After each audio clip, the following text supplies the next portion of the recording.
Bien, ahora vamos a tocar este tema. Es el tercero de una serie de temas éticos que son muy relevantes para la iglesia cristiana.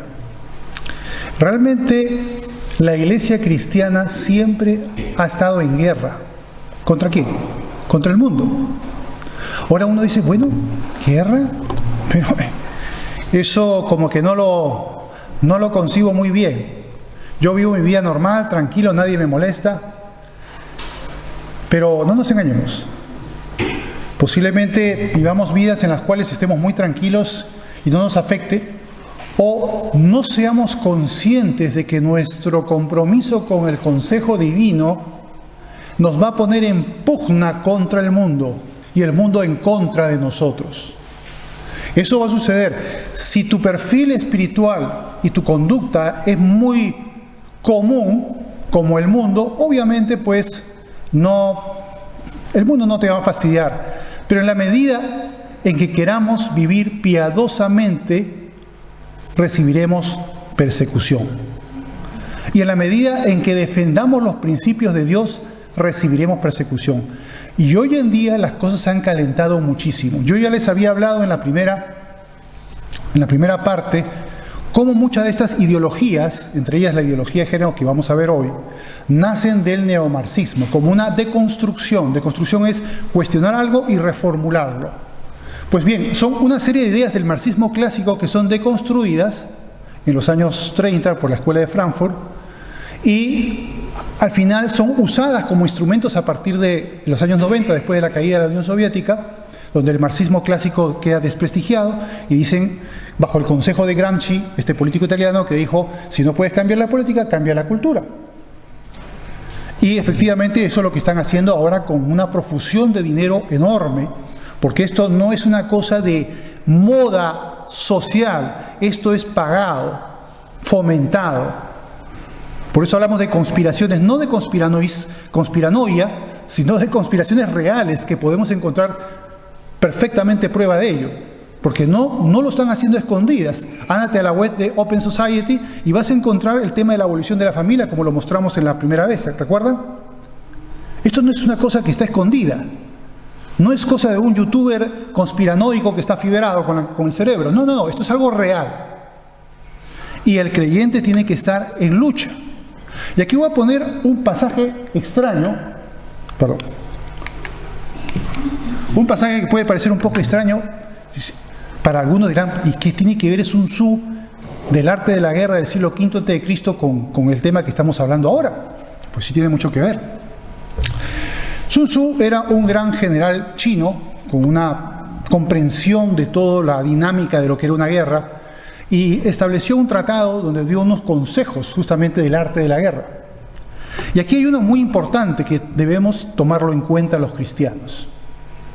Porque tenemos un enemigo y tenemos una guerra. Si no te has enterado, bueno, posiblemente en el futuro te enterarás. Porque el frente de batalla tarde o temprano nos va a alcanzar. Cosa, tiempo, al tiempo. ¿Qué es lo que dice Sun Tzu? Dice, si conoces a tu enemigo y te conoces a ti mismo, no deberías tener el resultado de 1000 batallas.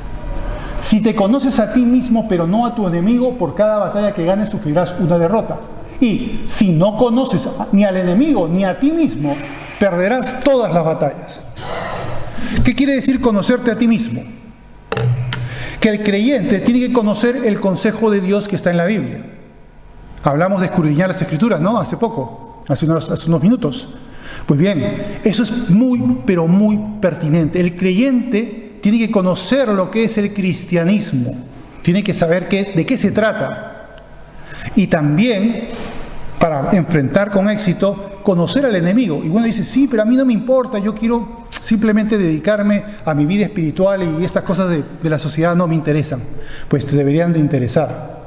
Porque estás en el mundo y tú has sido llamado a ser sal y luz del mundo, ¿o no? ¿O no quieres ser sal y luz del mundo? Vas simplemente a sumisamente, como un corderito, dejar que toda esta marea nos inunde, o te vas a plantar, le vas a plantar cara, te vas a oponer. Como creyentes tenemos el deber de ser oposición dentro de la sociedad, no dejar que la sociedad se vaya al tarro, vamos a decirlo, se destroce completamente. No, tenemos que presentar batalla. Yo sé que mucha gente no lo va a querer entender así, pero ese es el llamado. El mundo va a estar en contra nuestra. Y también nosotros estamos en contra del mundo, ¿por qué no decirlo?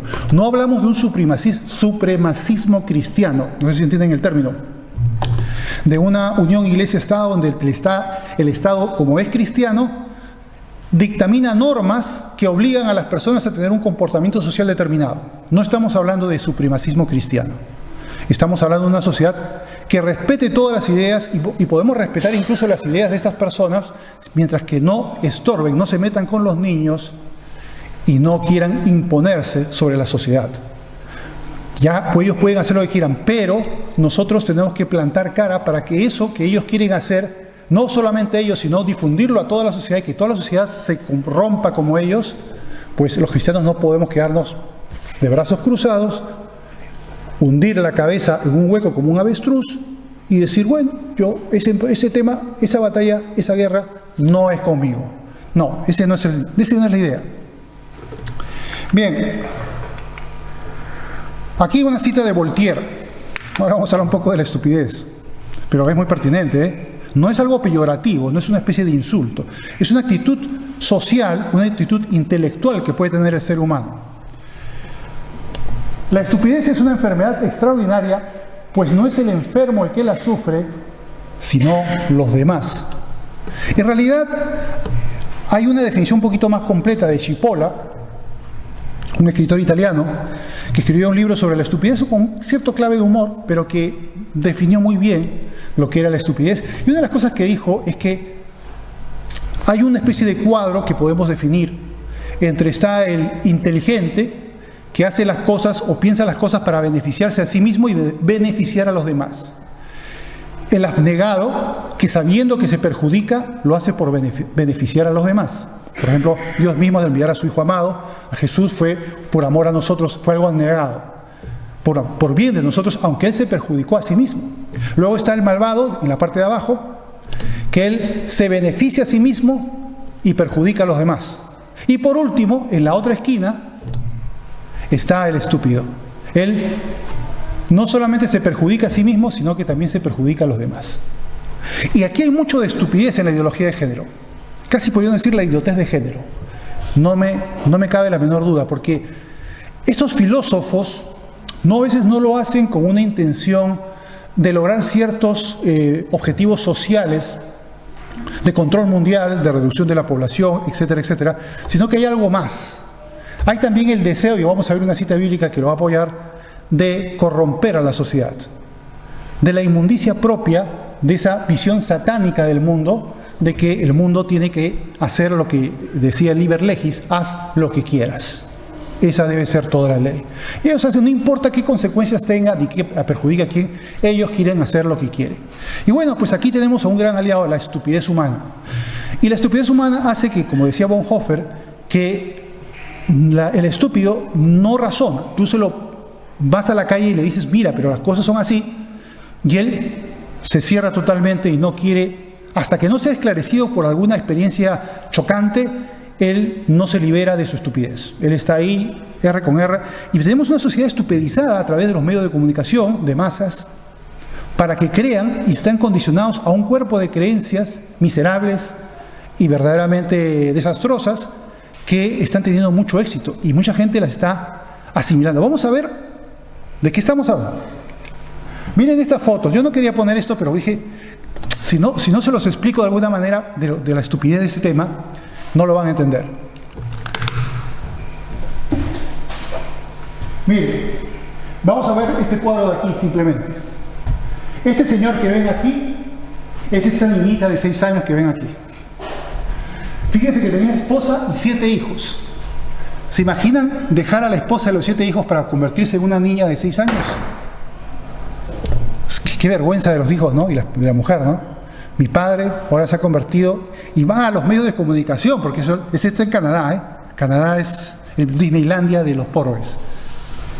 Y ahí la ven, Y no solamente se ha puesto como niña de 6 años, sino que ha hecho que le adopten unos padres. Y la han adoptado. Y la tratan como una niña de 6 años. Un hombre ya más de 60 seguramente. Luego aquí tenemos a una transbotánica. Ella dice que es planta. Por eso ha puesto ese rosal que tiene en la cabeza. Ella es planta. Y aquí parece que están haciendo brotes verdes por aquí, ¿no? Están saliendo las plantitas. Muy bien. Aquí dice que todavía me tengo que fumigar todo el tiempo. ¿Esto es estúpido o no es estúpido? ¿Es absurdo o no es absurdo? Luego aquí tenemos a este señor que se cree un perro dálmata. Y se viste así siempre y lo llevan de paseo. Y va de paseo caminando así con 4 patas como perro dálmata. Este sí me parece el peor de todos. Este realmente se llevó el premio, esta mujer. Esta mujer dice que ella se autopercibía como ciega. ¿Y qué pasó? Que no solamente se autopercibía como ciega, sino que se quemó los ojos para ser ciega. ¿Se imaginan? Y pudiendo seguir, hay un montón que se creen bebés y que tienen sus cunas, hay que cambiar los pañales, son ya gente mayor, adulta, hombres y mujeres. Y así hay otros que dicen que están enamorados de los árboles y el huerto es su harén, ¿no? Y así, una mujer que se enamoró del muro de Berlín, otra mujer que se enamoró de la Torre Eiffel, y en fin, hay cada cosa y cada autopercepción que, vamos, es como para que se nos pongan los pelos de punta o si es que no nos reímos también. Pues bien, ¿qué pretende la ideología de género? Vamos a entrar ya a sus bases. No voy a hablar de los orígenes porque eso ya lo hablamos en el primer tema, o sea que no vamos a tomar tiempo para eso. Simplemente, esto es un producto deconstructivo del neomarxismo. ¿Y qué es lo que pretende? Tiene 4 puntos, algunos lo separan en 6, pero yo los he puesto como 4 puntos esenciales. El primero es que dice que no se nace hombre ni mujer. ¿Cómo es eso? Vamos a ver. Dice que el sexo es un producto cultural, no biológico, cultural.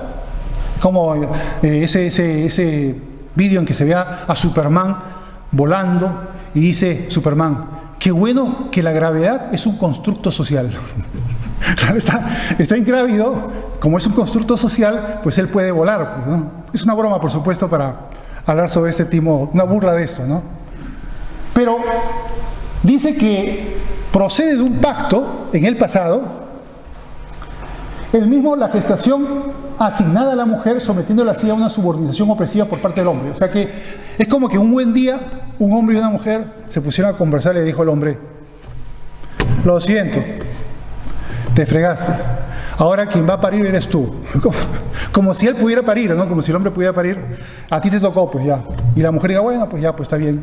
Y a partir de ese momento hay una situación de opresión porque simplemente la mujer pare los hijos y el hombre se va de casa pues a encontrar el aprovisionamiento para la familia, ¿no? Y claro, y uno se pregunta, si eso fue una cuestión cultural, ¿cómo se reproducían los seres humanos antes de ese pacto social, ¿no? ¿Se han puesto a pensar? ¿Cómo era, no? Vendrían de París los niños, según una cigüeña, en fin, no lo sé. Pero para que veamos lo estúpido y lo absurdo de esta ideología, ¿no? Pero hay muchas cosas más absurdas también. Luego dice que la familia es un invento. Ya hablamos de la familia la vez anterior, bastante extendidamente, pero vamos a ver aquí un resumen pequeño. Dice la familia mononuclear, es decir, la compuesta por un padre hombre y una madre mujer, es una invención cultural obsoleta que debe abolirse. ¿Recuerdan ese artículo de Open Society, de Open Democracy, que hablaba de la abolición de la familia, que aprovechemos el problema del COVID para abolir la familia? Pues así como ese artículo hay muchos y están ahí en las redes, no son ideas de un youtuber que habla de la conspiranoia, no, eso está real. Dice, en consecuencia el matrimonio y la maternidad son opresión masculina contra las mujeres. O sea que si la mujer está embarazada es por una opresión de la parte del hombre. El hombre la ha oprimido al fecundarla y la pobre mujer tiene que aguantar eso por un castigo, ¿no? Entonces, ¿qué pasa? Que los neomarxistas crean nuevos sujetos revolucionarios. Un sujeto revolucionario es aquel que está oprimido por un opresor. ¿no? Entonces vimos pues los sujetos revolucionarios, que el hombre era el opresor, la mujer la oprimida, el heterosexual era el opresor, el homosexual y otras parafilias los oprimidos, y así, ¿no? Habíamos visto que así los encasillan los neomarxistas en opresores y oprimidos. Y claro, como el hombre tiene que ser el opresor y la mujer la oprimida, hay que crear una tensión, ya todo lo que viene a ser el neofeminismo es el arma de ataque para justamente crear esa convulsión social, ese malestar continuo, haya o no verdaderas reivindicaciones de la mujer, que eso sí los tuvo el verdadero feminismo, el primero que hubo, la primera ola. Pero las demás no tienen nada que ver con eso, sino son más bien una doctrina de odio contra el hombre. Y así también hay doctrinas de odio raciales, doctrinas de odio sexuales, en el movimiento LGBTIQ que vamos a ver ahora, y que lo que buscan es la revolución permanente de León Trotsky, que era que la sociedad tiene que estar continuamente en una revolución, y para estar en alguna revolución la lucha de clases tiene que estar encendida, y para que esté encendida los odios tienen que estar encendidos. Y estos son instrumentos de ingeniería social para hacer que ese odio esté ahí encendido, y lo están teniendo realmente mucho éxito. Verdaderamente que sí. ¿Qué más? Luego dice que la sexualidad es poliforme, es lo que te dé a ti la gana. Se acabó. No es que haya unos roles sexuales definidos por Dios, sino lo que a ti te dé la absolutamente gana. Dice que somos lo que nos autopercibimos. Si te autopercibes una zapatilla, pues eres una zapatilla. Especie o edad. Puede ser otro animal, puede ser una planta, como vimos a la chica. De tal modo que alguien puede elegir ser hombre, mujer o cualquier gradación imaginable entre los mismos. También puede elegir ser otra especie o tener otra edad. Ya hemos visto ejemplos. Luego, esa es la cantaleta de los feministas, del neofeminismo, de la segunda, tercera ola, el de la derecha, que dice que los hombres son el problema. O sea, el hombre ya es malo por defecto. Ya de cajón. Él es malo y punto. Y él es el opresor y la mujer la oprimida. Dice, la desigualdad y violencia sexual está causada exclusivamente por los hombres. Por lo cual la violencia solo se da por parte del hombre y la mujer nunca a la inversa. Todos los hombres son violentos y potenciales criminales. O sea que ya las leyes, ya lo sabemos porque estamos en España, privilegian el testimonio ante el juez de la mujer con respecto al hombre. Por lo tanto, por quítame esta paja, está facultado el juez para condenar al hombre y meterlo en la cárcel. Eso ya está pasando hoy. Esto no es una entelequia mental que estamos hablando de una posibilidad. Está pasando hoy, en las leyes españolas actuales. Y bueno, esa es la presunción. Ahora, aquí les estoy presentando a unos 20 géneros sexuales.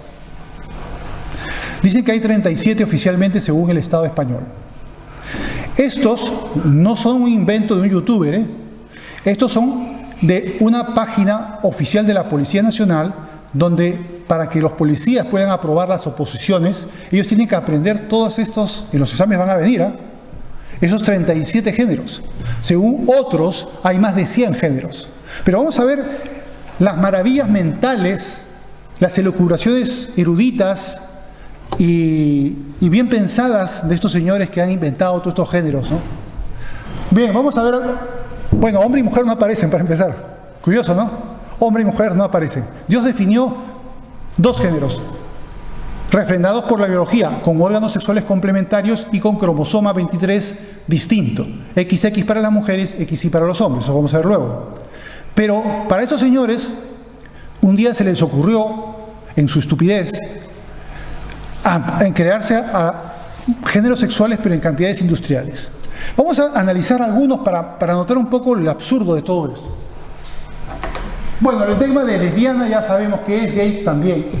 Transexual, persona cuya identidad está en conflicto con su anatomía sexual. Bueno, claro, sí. Ahora miren, polisexual, pansexual y homosexual. Fíjense la sutileza de las distinciones entre uno y otro, para que vean cómo han tenido esa absurdez de crearse de la manga una serie de géneros absurdos. Dice, transexual, persona cuya identidad sexual está en conflicto con su anatomía sexual. Perdón, polisexual, iba a decir. Persona que siente atracción hacia varios géneros, no necesariamente todos. con o sin preferencia de manera estática o fluida. Vamos a ver eso, estática y fluida. Luego, pansexual, persona que siente atracción hacia todos los géneros, aquí decía no necesariamente todos, aquí dice que todos, sin preferencia alguna respecto a esto. Luego, omnisexual, persona que siente atracción hacia todos los géneros, pero con posibles preferencias hacia uno o más géneros. Es prácticamente lo mismo, pero le dan un pequeño detallito y le dan la diferencia. Y luego que tienes escoliosexual, demisexual, bisexual, heterosexual, poliamoroso, género fluido, que es lo que depende de cómo lo pilles. Si lo pilles de un temperamento determinado es mujer, y si lo pilles de otro temperamento es un hombre. O sea, es lo que es, va como una gelatina, moviéndose de un lado para otro. Y luego tienes ahí un montón de más: andrógino, intergénero, intersexual y de sexo no ajustado. Y en fin, hay mucho más. En el blog, porque hay un blog sobre todo este material, pueden encontrar algunos detalles adicionales. Pero esto es algo oficial, ojo. Esto no es un afiebrado, esto es oficial. Tiene que todo policía que quiere aprobar para ser policía, tiene que estudiar esto. Y seguramente los policías, así otros funcionarios del Estado español, tienen que estudiar esto, aprendérselo de memoria para poder aprobar una oposición. ¿Qué les parece? Y eso es lo que tenemos ahora. Y eso que son 37, aquí he puesto 20 nada más. Y hay algunos países donde son más de 100. Imagínate tú qué definiciones le estarán dando, ¿no? Había una cosa que aquí me parecía un poco raro. Bueno, no lo voy a buscar, ya no lo veré, no lo vamos a ver ahora. Pero cosas que son absurdas. Bueno, vamos a continuar. ¿Qué dice la ciencia? O la biología. Muy sencillo. La biología determina, así como el resto de especies, no solamente la humana, que hay un macho y una hembra. Órganos sexuales complementarios para la fecundación y el cromosoma 23, porque tenemos 23 pares de cromosomas. Un grupo de cromosomas viene del padre y otro viene de la madre, por eso están ahí las rayas. Y la mujer tiene 2 XX y el hombre un XY. Y ya está, así de simple. Esa es la definición que marca la biología entre un hombre y una mujer. La única salvedad que sí hay que tomar en consideración en el cuadro anterior, cuando hablaba de intersexual o hermafrodita, que eso sí es verdad, eso sí sucede, porque a veces sucede que aunque sea un XY, puede haber un trastorno por alguna mutación de las hormonas y hacer que se desarrolle no como varón, sino como mujer. O que desarrolle ambos sexos al mismo tiempo. Ese es el único caso que sí podríamos respetar que tuviera que tener una definición de género. Porque ahí, obviamente, no es porque un capricho mental, sino porque la propia biología le ha jugado esa mala pasada. Por lo tanto, ahí sí podríamos comprender que la persona puede elegir a qué género quiere pertenecer, porque lo cristianamente aconsejable es que se defina sexualmente. Pero no a aquellos que han nacido perfectamente como varones y perfectamente como mujeres. Los hermafroditas, estamos hablando de alrededor del 1% de la especie humana. O sea, una cantidad muy pequeña. E incluso 0,6 si no me equivoco. Pero incluso las personas con trastornos de identidad de género o de orientación sexual tampoco son mayoría en la sociedad humana. Estamos hablando de porcentajes pequeños. Pero sin embargo, estos movimientos van a querer de que estas ideas sean promocionadas a toda la especie humana, porque hay un deseo muy intenso de que toda la sociedad humana sea corrompida. Y ahora vamos a analizar un poco ese punto. ¿Qué busca la ideología de género? El principal objetivo es destrozar la polaridad biológica de la sexualidad humana. Por eso ya lo hemos visto, borrando sus límites en un mar de confusión de género. Con ello se busca terminar con el dominio de las tóxicas y opresivas, según el neomarxismo, relaciones heterosexuales humanas, desincentivar la estructura de la familia mononuclear hasta conseguir su abolición definitiva, reducir la reproducción humana y con ello la población del mundo. Hasta ahí podemos decir, bueno, sí, los lineamientos generales de todos estas financistas como George Soros y otros muchos, la Fundación Rockefeller, la Fundación Clinton, en fin, el mismo Banco Mundial, la ONU, un montón, los países del G7 y del G20, todos están confabulados para esta perspectiva de género y financiando e influyendo en los parlamentos, como el Parlamento Europeo, donde Soros tiene a 226 diputados de su lado, es decir, un tercio de la totalidad del Parlamento Europeo es de Soros. George Soros es uno de los financistas multimillonarios más militantes con el tema de la ideología de género y otras por el estilo, no porque él crea en estas cosas, claro que no cree en estas cosas, sino porque son métodos de su ingeniería social para concebir su visión del mundo, la que él quiere y estos señores quieren alcanzar. No están dominando todavía el mundo, ojo, algunos dicen sí, que ya están gobernando el mundo, no, todavía no dominan al mundo, pero están en ello y han logrado ya muchos avances. Cuando llegue el anticristo, ahí pues recién podemos decir que todo esto dominará el mundo por completo.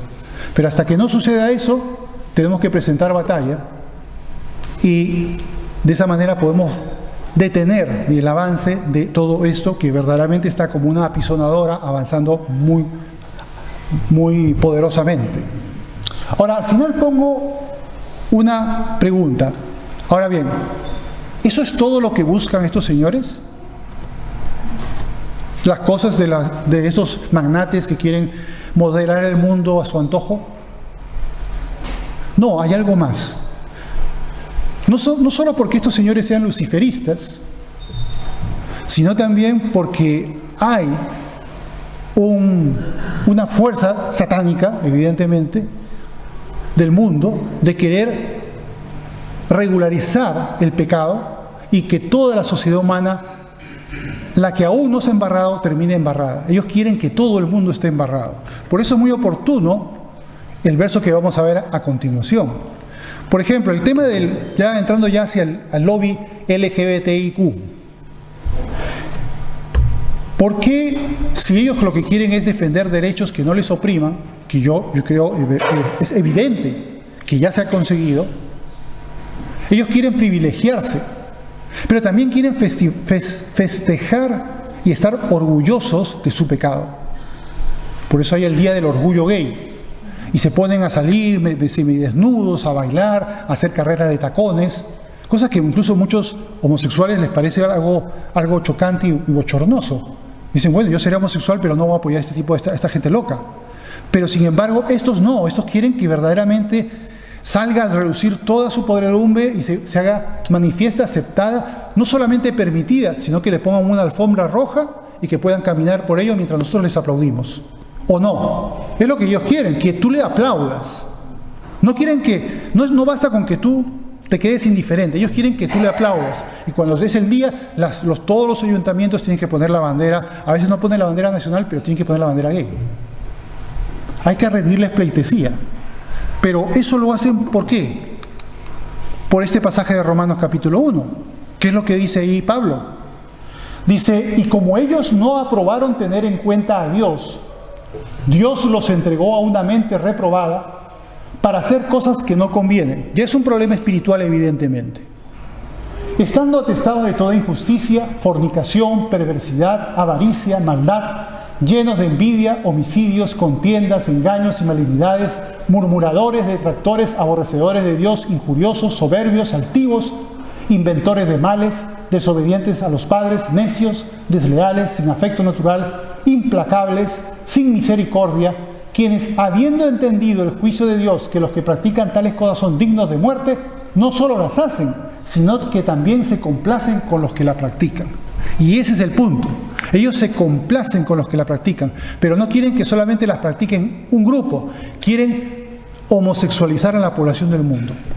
Quieren que la confusión de género alcance a toda la sociedad humana. No lo han conseguido todavía, pero ¿qué avances han conseguido? No hay que negarlo. Tenemos ya una sociedad idiotizada que está hechizada por todas esas candilejas de pensamiento moderno que al final son pura estupidez, promocionada por grandes jerarcas multimillonarios que lo que buscan es usarla como ingeniería social para sus fines. Y vaya que lo van a conseguir por todo ese borreguismo, esa idiotización social que ha asumido todas esas prerrogativas y ahora las considera y las está normalizando. ¿Qué es lo que...? Este es el segundo tema. ¿Recuerdan que había que hacer un tema aparte? Lo he puesto junto para no tener que tampoco demandar demasiadas sesiones, digamos, este tema. ¿Qué es lo que busca? ¿No? La ideología de género es un ariete a favor de la homosexualización de la sociedad de una manera clarísima. Estos movimientos LGBTIQ+, es decir, que puede ser lo que tú quieras, lesbiana, gay, bisexual, trans, intersexual, queer y otros, nacieron para denunciar toda marginación y persecución social y política de los colectivos no heterosexuales y también para cumplir el objetivo de normalizar dichas conductas en la sociedad al punto no solo de ser aceptados, sino de ser promovidos y privilegiados por la sociedad. Es lo que acabo de decir. Eso es lo que ellos buscan. Ahora, ¿cómo chocamos con ellos? Una cosa es respetar la vida de estas personas.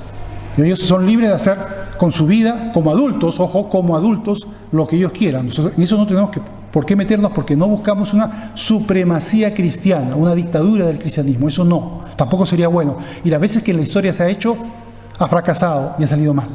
Eso no. Pero ellos quieren que nosotros seamos como ellos. Eso es lo que ellos quieren. Y obviamente nosotros no podemos permitirlo. Entonces, ¿cuáles son sus enemigos? ¿Y qué es lo que quieren hacer? Como buscan la aceptación y el dominio de la sociedad, para lograrlo deben combatir la influencia de las religiones en la sociedad y todo vestigio de tradicionalismo. O sea, las religiones y sobre todo el cristianismo son sus enemigos. Porque en Occidente el cristianismo es el que prevalece, por lo tanto es el principal enemigo. Si no se puede, lo primero, hacer que sean condescendientes con sus prerrogativas a través de la infiltración.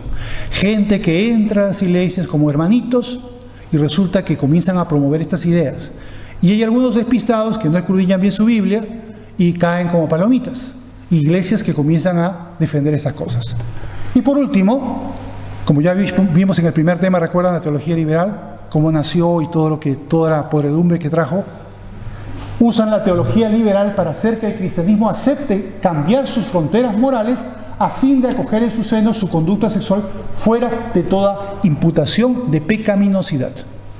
O sea, quieren que la Biblia dice una frontera moral. No, señores, no, esa frontera moral no me gusta. Muévela, por favor, más allá, para que pueda incorporar a estas conductas sexuales que yo quiero que sean normalizadas. ¿Lo están haciendo? Lo están haciendo. ¿Lo están logrando? En algunas iglesias lo han logrado, lamentablemente. Por causa de cristianos que no se dieron cuenta que estaban en una lucha contra el mundo. Y como no se dieron cuenta que estaban en una guerra, cayeron como palomitas. Les cayó el bombazo y ni se enteraron. Y están ahí, apoyándoles. Por eso es lo importante de tomar esto en cuenta. Bien. Ya estamos acabando, no se preocupen. ¿Pueden las fronteras morales de la Biblia ser modernizadas y así ampliadas a nuevos límites como pretenden estos señores? La respuesta contundente es absolutamente no. No se puede. No hay cobertura para poder decir que las fronteras morales de la Biblia puedan ser cambiadas. Para entender un poco el panorama hay que explicar cómo son las leyes de la Biblia. Hay tres tipos de leyes. Las leyes nacionales de Israel son aquellas que estipulaba la ley de Moisés para los israelitas y tienen una jurisprudencia propia de su contexto histórico en ese tiempo. Por tanto, por ejemplo, en Levítico 20 hay muchas conductas inmorales que son castigadas con la muerte. Hoy en día no podemos aplicar esa jurisprudencia y decir que hay que matar a tales personas por esos pecados porque ya estamos con la jurisprudencia de las naciones modernas. ¿Se dan cuenta? No podemos aplicar esas leyes. Son las leyes nacionales de Israel. Eso ya tiene su contexto histórico. Luego las leyes religiosas, sobre todo lo que había que hacer en el oficio del sacerdocio, todas las fiestas religiosas, cómo debían de instruirse las personas para llevar esos servicios religiosos. Esos son leyes solamente para los judíos, para los gentiles no. Ya en el Concilio de Jerusalén se estipuló de que el gentil, el no judío, no tuviera que seguir la ley de Moisés, ni circuncidarse, ni seguir los preceptos. Solamente dijeron abstente de fornicación, ahogado y sangre, y nada más, para poder respetar a los otros cristianos hermanos en la fe que son judíos. Y eso es punto. Ahora bien, las leyes morales caducan en lo absoluto. Ahí están los 10 mandamientos. ¿Caducaron los 10 mandamientos? Absolutamente no. Siguen hoy vigentes. Por lo tanto, están destinados no solo al pueblo judío, sino a toda la humanidad. Por tanto, la Biblia no puede cambiar sus fronteras morales. Mucho cuidado con aquellos que insinúan que eso se puede hacer. No se puede hacer. Ahora, ya entramos en la parte final, ya en la parte de la pastoral cristiana, sobre la homosexualidad, porque evidentemente hay personas homosexuales que buscan a Dios y vienen a las iglesias y hay que tener una pastoral cristiana para ellos. No es que le vas a poner mala cara y que por sus orientaciones sexuales lo vas a expulsar. No, tienes que recibirlos, pero también instruirlos en lo que la palabra de Dios dice y de que su sexualidad puede ser redirigida a una sexualidad heterosexual. Y eso es una cosa que hoy en día causa verdaderamente horror y estupor en las filas del movimiento LGBTI, de que se hable de las terapias de reconversión sexual, que el homosexual puede volver a ser heterosexual y dicen, no, eso es imposible. El heterosexual puede hacerse homosexual, fabuloso, yo lo aplaudo, pero que sea al revés, no, por supuesto que no. ¿Se dan cuenta? Hay libertad para que una persona se convierta en homosexual, pero no hay libertad para que el homosexual vuelva a la heterosexualidad, ¿no? Tremendo, ¿no? Ellos buscan que no se le puede dar al homosexual la luz verde y decir, no, tú puedes vivir tu vida y tu sexualidad como si no pasara nada. No puede tener una sexualidad o una práctica sexual desde la homosexualidad, sino desde la heterosexualidad, y lo que la Biblia dice que tampoco el heterosexual puede tener una vida sexual fuera de los límites del matrimonio. ¿Se dan cuenta? Entonces, todo tiene su contexto debido, de acuerdo al consejo de Dios. Entonces, lo que se les tiene que señalar es que hay dos problemas. Uno es la práctica sexual, que evidentemente eso es pecaminosa, como también la práctica heterosexual, la fornicación y el adulterio sexual también son pecaminosos. No tenemos que tampoco discriminarlos por eso. Pero lo ideal es que se le pueda aconsejar a poder cambiar sus gustos, porque la pulsión sexual también es un problema. No solamente es la práctica, sino la pulsión. Y lo ideal es que la mujer reconduzca hacia el varón su orientación sexual y el hombre reconduzca hacia la mujer su orientación sexual, para que sí puedan tener una sexualidad de acuerdo al consejo de Dios. Ahora, ya casi no hay esto, es la última, no se preocupen. Voy a hablar un minutillo de esto, porque es importante. Hoy en día se está persiguiendo a todos los psicólogos que hagan este tipo de terapias, incluso con amenazas de cárcel. No sé si en Galicia está prohibido o no, pero hay muchas partes de España en que está prohibido con pena de cárcel. Si a ti te pillan que estás haciendo eres un psicólogo o psicóloga y estás haciendo una terapia de orientación sexual, te puede meter preso.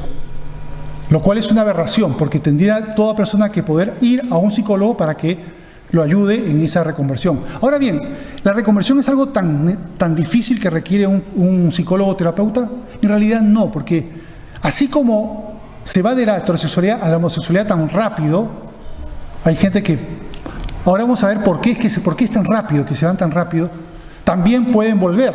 Lo que pasa es que hay gente que no quiere volver. Ese es el problema. Hay muchos homosexuales que no quieren volver a ser heterosexuales. Y ese es el gran problema. No porque no se pueda. Y dicen, no, las terapias son como una tortura, que te hacen hacer una serie de cosas, te ponen los ojos así, y te ponen unas imágenes, y luego te dan unos chicotazos. No, esas son tonterías, imaginaciones, no tiene nada que ver con eso. Y incluso, sin necesidad de una terapia psicológica, las personas pueden reconducir su sexualidad. Tendrían que hacer estos 3 pasos, simple y llanamente. El primero, el reconocimiento de su situación, es decir, que la persona tiene que reconocer que tiene ese problema. Sí, estoy diciendo bien, problema. Estos señores dirían que eso no es un problema, eso es una cosa, elección libre de la persona. No, eso es un problema. Ese problema dentro de la fe cristiana es un problema. Por lo tanto, reconocer de que tienen ese problema y desear cambiarlo. Si la persona homosexual no quiere cambiar su orientación sexual, evidentemente no hay terapia que valga, no va a poder hacer nada. Se quedó ahí, punto. Pero una vez que la persona decide, sí, yo quiero cambiar, y esto vale para cualquier otro de parafilia, sea pedofilia, zoofilia, cualquier filia que se te ocurra. Esto es lo mismo, el mecanismo del cerebro es el mismo. El segundo punto es que tiene que repudiar esa pulsión sexual, porque esa pulsión lo va a saltar continuamente. Pero en la medida en que lo repudia, va a ser el tercer punto que suceda, que es la reprogramación del cerebro, que sin que te des cuenta va reprogramándote y al final la persona vuelve a la heterosexualidad, vuelve a sentir atracción por el sexo opuesto y repulsión por el sexo propio. Eso es algo que va a aparecer de forma natural.